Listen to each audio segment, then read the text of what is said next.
ကျွန်တော် sun cream စသုံးကစားတော့ကလည်းကျွန်တော်အသားရည်နဲ့တင့်တော်တဲ့ brand ကိုချက်ချင်းရှာမတွေ့ခဲ့ဘူး။သုံးတာတစ်ပတ်လောက်ပဲရှိသေးတယ်။မျက်နှာမှာဝက်ချန်တွေထွက်လာတာမျိုးပေါ့။တချို့ sun cream တွေကျတော့လည်းဝက်ချန်တော့မထွက်ဘူး။ဒါပေမဲ့လိမ့်လိုက်တဲ့အချိန်မှာမျက်နှာကအေးအေးလေးဖြစ်မနေပဲနဲ့ဆက်ပြင်းပြင်းနဲ့ပူအားအိုက်ကြီးဖြစ်နေတာကွာ။တချို့ sun cream တွေကလိမ့်လိုက်ရင်မျက်နှာဖြူဖြူကြီးဖြစ်သွားတယ်လေ။အဲ့ဒါကအသားဖြူတဲ့သူအတွက်ဆိုအဆင်ပြေနိုင်ပေမဲ့မဖြူတဲ့သူဆိုရင်မျက်နှာနဲ့တသားတည်းဖြစ်မနေဘူးဗျာ။ကိုယ့်ရဲ့ original skin tone ထက်ပိုပြီးတိတိတတ်တာပိုဖြူနေတယ်လို့ဖြစ်နေတာပေါ့နော်။ဒါပေမဲ့ကျွန်တော်ခုသုံးနေတဲ့ Anessa sun cream ကိုသုံးတဲ့အချိန်မှာတော့အဲ့လိုပြဿနာတွေမရှိပဲကျွန်တော်နဲ့တော်တော်လေးကိုအဆင်ပြေပါတယ်။ဒီ sun cream ကိုကျွန်တော်အကြိုက်ဆုံးချက်ကတော့တော်တော်လေး lightweight ဖြစ်တာ။ sun cream လိမ့်ထားရဲဆိုရဲခံစားမှုတော့ရတယ်။ဒါပေမဲ့မျက်နှာကပူအိုက်ပြီးနေရခက်လောက်အောင်လေယာတူတူကြီးဖြစ်မနေဘူးကွာ။ပြီးတော့မျက်နှာပေါ်မှာ blend ရတာအရင်မခက်ဘူး။ကျွန်တော်အရင်ကသုံးဘူးတဲ့တချို့ sun cream တွေဆိုနည်းနည်း greasy ဖြစ်တယ်ကွာ။လိမ့်မိဆိုရင်ချွဲပြပြနေလေတော်ရုံနဲ့မျက်နှာမှာတသားဖြစ်မသွားဘူး။သိရမလား feeling ကိုကျွန်တော်အခုလိမ့်ထားတဲ့ဟာက mix type မို့လို့လိမ့်လိုက်ရင်သူက whitening effect လေးတော့နည်းနည်းပါတယ်ဒါပေမဲ့သူဖြူတာကကျွန်တော်လိုအသားရမ်းမဖြူတဲ့မျက်နှာနဲ့တော့အဆင်ပြေတယ်သူထုံးနှပ်လုပ်ပေးတဲ့ပုံစံက makeup လိမ့်ထားတယ်လို့မျိုးကြီးဖြူဖြူကြီးဖြစ်မသွားဘူးကွာဒီလားနောက်ထပ်ကြတဲ့တစ်ချက်ကဘာလဲဆိုရင်မျက်နှာက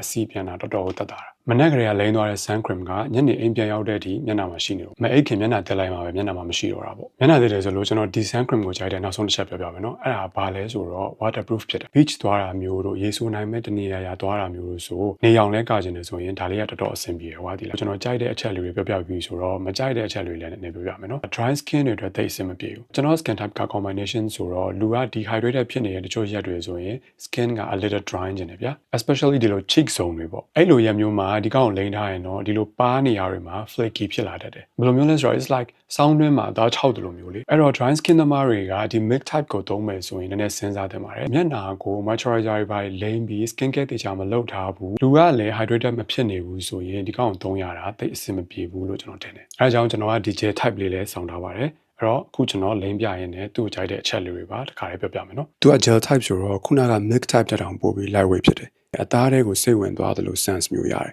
ပြီးတော့လိမ့်ပြီးသွားတဲ့အချိန်မှာလည်းဆူဆူလေးနဲ့ moisturized ဖြစ်နေရမို့လို့ dry skin သမားတွေအတွက်ပိုပြီးအဆင်ပြေမယ်လို့ထင်တယ်ဒီ gel type ကိုကျွန်တော်မကြိုက်တဲ့အချက်တစ်ခုပဲရှိတယ်မကြိုက်ဘူးဆိုတာလည်းသူ့ရဲ့အားနည်းချက်လေးပေါ့အဲ့ဒါဘာလဲဆိုတော့